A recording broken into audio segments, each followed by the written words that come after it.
Okay, in this video we're going to show you guys how to apply 2 different kinds of splints. We're going to do a quick splint on a rear leg, and then we're also going to do a spoon splint. So, the primary supplies that you're going to need, you're going to need cast padding, you're going to need no chew, you're going to need regular tape, maybe elasticon, and maybe some of this non-stretch brown gauze. It depends. It's a preference. And again, it's going to depend on your patient whether you need 4-inch or 2-inch. Big dog, we're going 4-inch. So the first thing, we'll start with the back leg splint. The best thing to do is you're going to have to make stirrups. So this is what attaches to your patient, and then it will attach to your splint after you do some of your padding. So measure, because these ones are crazy high. This wouldn't even really work for him. I'm gonna go about like this. And you want to leave enough because this is what's going to come back and kind of keep it in place. So you can take it off there. This is where you'll use your tongue depressor. It just helps so that the tape does not stick to each other, because we're going to put one on the back side as well.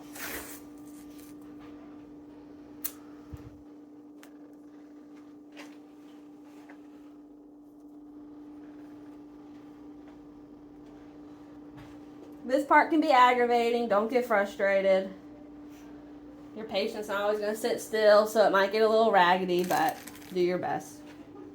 Okay, then your first layer is going to be your cast padding. You can start at the bottom or you can start midway. Both are acceptable. Now, dogs and cats, we're not doing this crazy tight. Okay, even pressure all the way around. I always go down my leg first. I start in the middle, I go down my leg. That was just a little piece.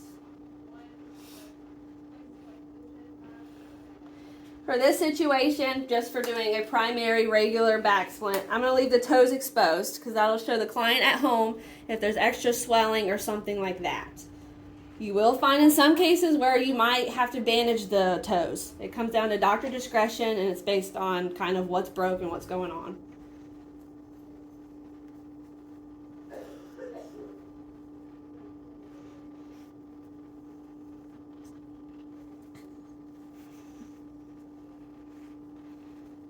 Alright, and then you just come back down your leg.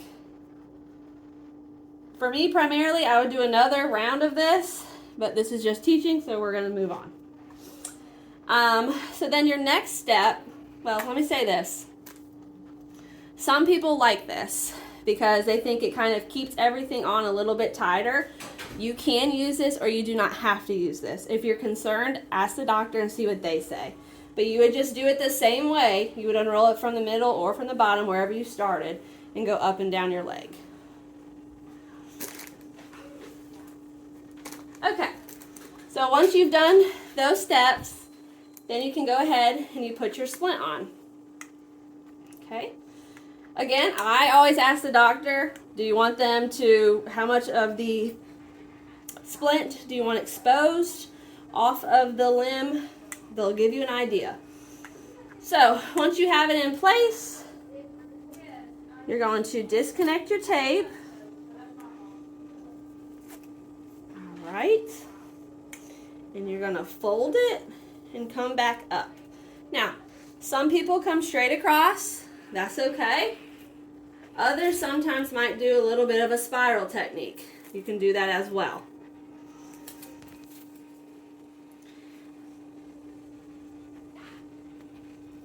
So with this back one, I'm going to do a little bit of a spiral to connect it to my splint. And then lastly would be your no chew.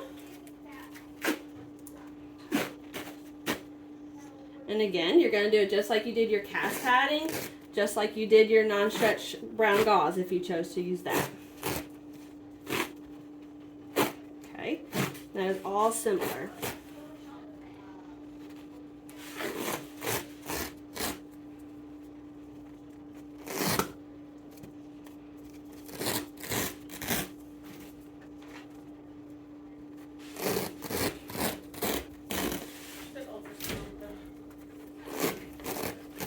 Now his fit's pretty comfortable, but you would have some situations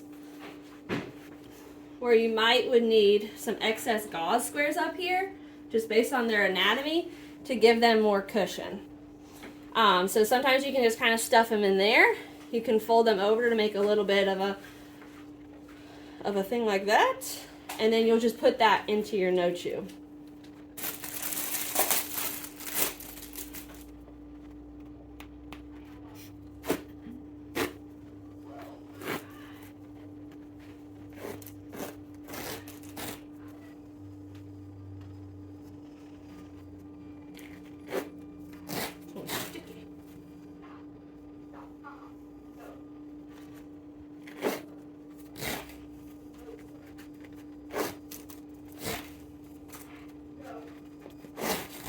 Okay, that gives you an idea.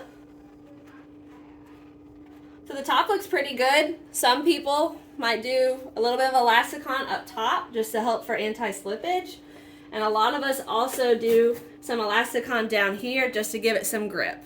For his leg, a lot of times, this one was actually a little small for him, but your splint would probably be hanging out a little bit more because you don't want them to be stepping on this foot because there's something broken here. But this was just a little small for him.